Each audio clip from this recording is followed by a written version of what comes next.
নমস্কার, Assam prime network থেকে আমি ইন্দ্রাণী আপনাদের স্বাগত জানাচ্ছি। বিপুল পরিমাণ বার্মিজ সিগারেট জব্দ ধর্মনগরে। ধৃত পাথারকান্দির যুবক সহ আরো এক পুলিশি অভিযানে গড়মিলের অভিযোগ। বিপুল পরিমাণ বার্মিজ সিগারেট জব্দ কাণ্ডে জড়িত সন্দেহে ত্রিপুরা পুলিশের হাতে ধরা পড়ল দুই যুবক। এদের একজনের বাড়ি আসামের শ্রীভূমি জেলার পাথারকান্দির বারুই গ্রামে, তার নাম রুহুল আলম। অন্যজনের নাম মনিন্দ্র রিয়াং, বাড়ি উত্তর ত্রিপুরার দামছড়া। এ কাণ্ড সম্পর্কে মহকুমা পুলিশ আধিকারিক বিজুরিন পুইয়া জানান যে মঙ্গলবার গভীর রাতে একটি ইকো গাড়িতে করে বার্মিজ সিগারেট পাচারের সময় গাড়িটি উত্তর ত্রিপুরার রাজনগর এলাকায় দুর্ঘটনাগ্রস্ত হলে অতিরিক্ত পুলিশ সুপার জেরিমিয়া ডালং পুলিশ ও টিএসআর নিয়ে অকুস্থলে পৌঁছে দুর্ঘটনাগ্রস্ত বাহন থেকে 40 কার্টুন নিষিদ্ধ বার্মিজ সিগারেট বাজেয়াপ্ত করেন। তবে এতে কেহ ধরা পড়েনি। এমন সময় উক্ত রুট ধরে একটি কালো রঙের অল্টো গাড়ি এগিয়ে গেলে পুলিশ সন্দেহবশত উক্ত বাহনটি আটক করে দুই যুবককে নিজেদের হেফাজতে নেয়। তারা হলো রুহুল ও মনিন্দ্র। ওরা নাকি বাজেয়াপ্ত সিগারেট পাচারে যুক্ত রয়েছে। এমনই সন্দেহে ধৃতদের ধর্মনগর থানায় আটকে রেখে টানা জেরা করছে পুলিশ। এদিকে উক্ত অভিযানে পুলিশ 40 কার্টুন নিষিদ্ধ সিগারেট জব্দ করার কথা প্রকাশ্যে স্বীকার করলেও মূলত উক্ত অভিযানে নাকি 45 কার্টুন সিগারেট জব্দ করা হয়েছিল বলে সূত্রের দাবি। বাকি 5 কার্টুন সিগারেট হাফিসের অভিযোগ উঠেছে একাংশ পুলিশ কর্মীদের বিরুদ্ধে।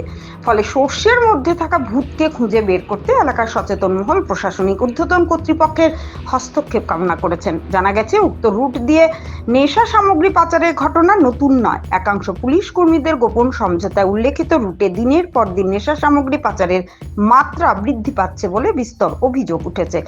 এসব নিয়ে মাঝে মধ্যে পুলিশের লোক দেখানো অভিযান চললেও তা যথেষ্ট নয় বলে জানিয়েছেন এলাকার সচেতন মহল। ভানুচন্দ্রের report, Assam prime network.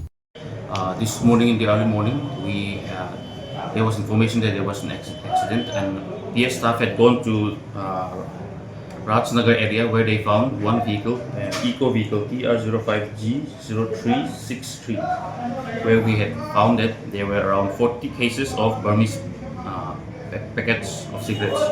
The 40 cases, some of the cases have been opened, some of the packages were opened, and regarding this incident, there was also another vehicle was detained. This is an MZ01P6718, and 2 persons were detained on suspicion, though it has not been established whether they are involved or not, but it is being questioned. And the actual driver of the eco vehicle had escaped because after the accident he had escaped. So there is no. The vehicle was taken to PS. Now we have inquiries going on whether the involvement is there between the 2 persons who have been detained. Thank you. Sir মালগুলো কি custom কে handover করবে?